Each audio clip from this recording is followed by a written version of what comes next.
Hi there.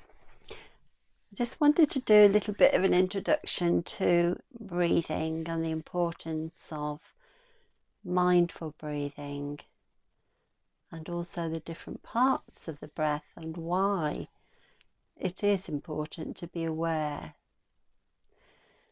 The reality is that the breathing is voluntary and involuntary, so it is one of the systems that we can control. And if we don't control it, it will happen anyway, which is good news because when you're anxious or panicking, the breathing really goes out of sync. And because it goes out of sync, it gives the message to the whole of the body, the nervous system in the body, the sympathetic nervous system,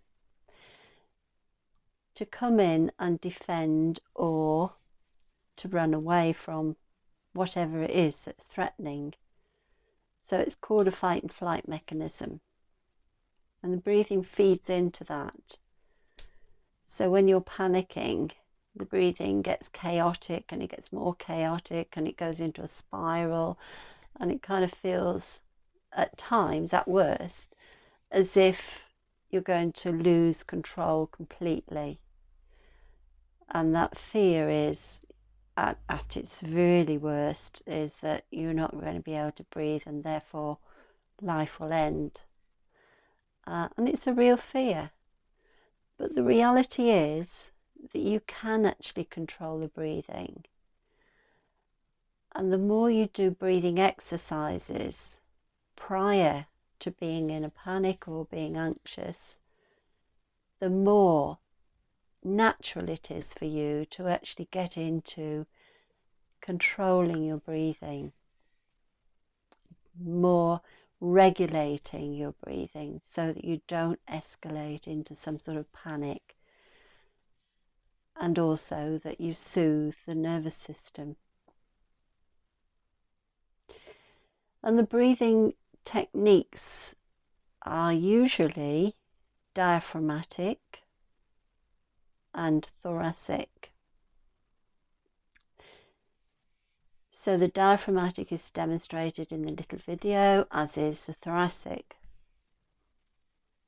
Diaphragmatic breathing has a real effect on the whole of the abdominal system.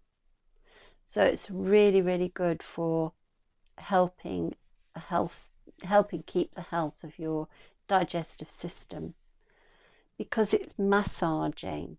When the diaphragm is used, it's massaging the whole of the abdominal area, and it creates that internal movement which helps with digestion, to help move the food along, get it digested and eliminate it.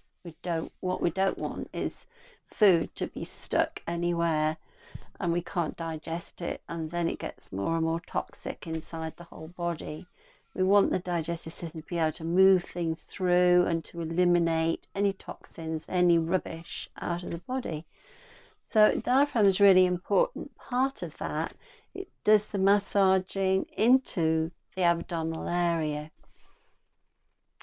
But the thing is, the diaphragm isn't always used very naturally because of maybe lifestyles, sitting in positions which don't actually help you to breathe into the base of the lungs. So that's where posture comes in.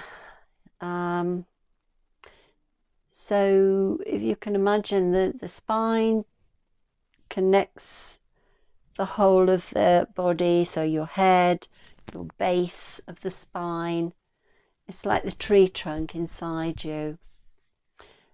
And the straighter it is in terms of being vertical, obviously it's not going to be straight because your natural curves in it, which is important. But it's important to have it vertical when you're sitting, so that you're not slooping forward and compressing the front of your body. So if you're compressing the front of your body, you can't use the rib cage properly, you can't use the diaphragm. So there's not a lot of movement happening in the front of the body, and the breathing tends to be more in the back, which is fine, but you need synchronicity, you need both sides happening. So you need to open up the front, you need to open up the back, you need to open up the sides, and you need to be able to inflate the lungs like big balloons inside the chest. And then you need to be able to work the diaphragm. So it really is important to do breathing exercises. You know, we take it for granted that we're going to breathe anyway. Why bother exercising the muscles of respiration? But in actual fact, you know, without breathing effectively, our health does suffer. So it is really important to breathe effectively. So I've got a few little video clips of breathing, and I've divided it up into the diaphragmatic, thoracic, and then the complete breath, which combines the diaphragmatic, the thoracic, and clavicular, which is just that very shallow breathing right at the very top of the lungs underneath the clavicle. My apologies if I'm tapping on the microphone there. I just forget I've got it. Yeah, and in each video you'll find space to just go inside and be mindful of what's happening. So just observing the rhythm, the depth, where you feel the movement is really important. It gives you more information about what's happening, because the breathing is really a good indicator of how you are in yourself. If you're in a low mood, if you are depressed, the breathing tends to be quite shallow, and often the posture is kind of guarding the heart center, guarding the solar plexus, almost hiding away. The head often is down. And in those positions, it's hard to feel bright. It's hard to feel open and happy. It's easier if you straighten up, roll the shoulders back, open up the chest, give yourself more space, and breathe deeply. It's a lot easier, a lot easier.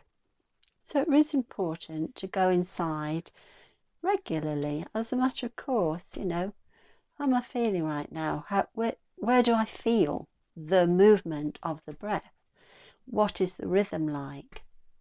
Just to get your own appreciation of where you are right now. It's really good, and it takes you out of the outside world, which can quite often pull you out of center because there's so many demands. And at the moment there's a lot of fear around because of the current pandemic. So we also have that happening on the news, in the newspapers. When you hear the people talking, it's quite often about somebody in the family has gone into hospital, or, you know, there's a lot of fear, a lot of anxiety around. So it's important to monitor that in yourself, that you don't absorb it, and just keep open to newness. Okay, so I hope you enjoy my videos, and happy breathing.